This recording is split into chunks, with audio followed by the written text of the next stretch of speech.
Et on poursuit avec la chronique de Philippe Vardon. Bonjour Philippe Vardon. Bonjour Liselotte. Alors ce matin, ce sera une chronique qui parle un peu de sport, un peu de Nice, un peu de terrorisme islamiste et un peu de bon sens populaire. Mais alors surtout, de l'immense bêtise, du grandiose ridicule, du politiquement correct.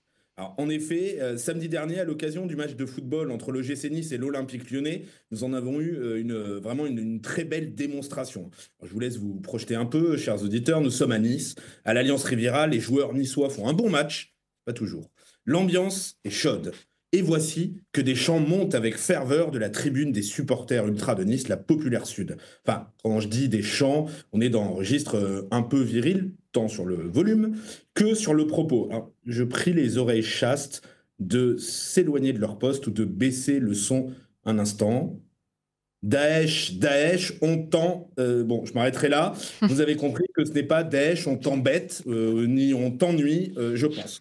Alors, un propos qu'on eut fut un temps souvent réservé aux joueurs adverses, voire aux arbitres à qui l'on reprochait une mauvaise décision. Et c'est justement l'arbitre de la rencontre qui ne va pas en être le destinataire, mais va réagir en stoppant le match. Et oui, chers Liselotte, chers auditeurs, il ne faut pas insulter Daesh dans une enceinte sportive. N'insultez pas Daesh. C'est mal. Voilà donc l'arbitre arrêtant le match sous les huées et allant même jusqu'à demander au speaker officiel de l'OGC Nice de prendre le micro pour demander que les chants cessent. Les images, sincèrement, font peine à voir. On le voit s'exécuter afin que la rencontre puisse reprendre, tout en affichant sur son visage et avec des signes de la tête que c'est une hérésie. Et il n'est pas le seul, d'ailleurs, les joueurs de l'OGC Nice, l'entraîneur, tous vont vers l'arbitre et lui témoignent de leur incompréhension. De leur incompréhension car nous sommes à la 86e minute du match. 86. Comme le nombre de victimes de l'attentat islamiste du 14 juillet 2016 sur la promenade des Anglais. Et il se trouve qu'on joue à Nice. Or, à chaque match, à la 86e minute, un hommage aux victimes est rendu sur les écrans du stade, avec un cœur, formé de leur nom. Et à chaque match, à la 86e minute, les supporters, à leur façon, rendent aussi hommage. Derrière leur chant en forme de provocation, ce qu'ils disent, c'est simplement que Nice est encore debout, que les islamistes ne gagneront pas. Mais ce cri du cœur, entre fierté et colère, il ne respire pas, c'est vrai, le vous n'aurez pas ma haine. Il reprend les vieux codes des tribunes de ce temps où on pouvait chambrer, gueuler, parfois déborder un peu.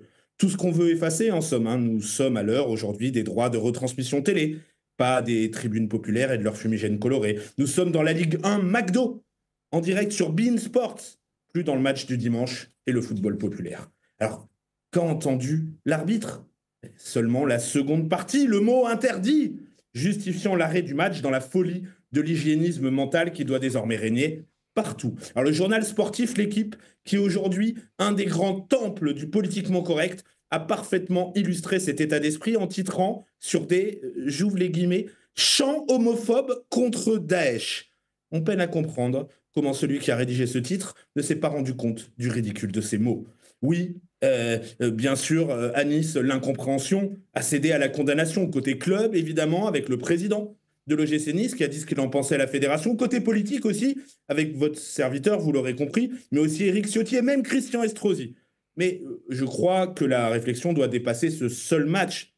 Je le répète, nous sommes ici face à un véritable cas d'école du grotesque suprême du politiquement correct. On est prié de ne pas insulter trop fort ceux qui ont massacré nos compatriotes. Il faut choisir ses mots dans le répertoire toléré. À la reprise du match, et avec les encouragements des joueurs en plus, les mots doux adressés à Daesh ont repris deux plus belles. Et tout le stade a repris en chœur. Comme l'a dit le commentateur du match à la télévision, cela, on ne les fera pas taire. Oui, en effet, on ne fera pas taire les Niçois, on ne fera plus taire les Français. Nous serons l'été prochain 10 ans. Après ce terrible attentat, les voix sont toujours là. Que nous disent les mots virils des tribunes lancés en réalité aux islamistes, quels qu'ils soient, et à tous les ennemis de notre civilisation? Que nous disent les milliers de voix qui les ont repris dans ce stade? Que même s'il est déjà très tard, nous sommes encore là. Il n'est pas encore trop tard. Merci Philippe Vardon pour cette chronique. Et effectivement, on avait suivi tout ceci du coin de l'œil. On était atterrés par la façon dont le politiquement correct s'infiltre partout, et y compris dans nos stades, pour des choses aussi simples que des slogans sportifs. Mais bon, tout est bien qui finit bien. Ça, je pense que globalement, tous les Français étaient de l'avis que vous nous avez partagé ce matin. À part à l'équipe. Bah voilà. Mais bon, est-ce que c'est très représentatif? Merci beaucoup, À Philippe bientôt. Bardon. Et puis, je vous dis à la semaine prochaine.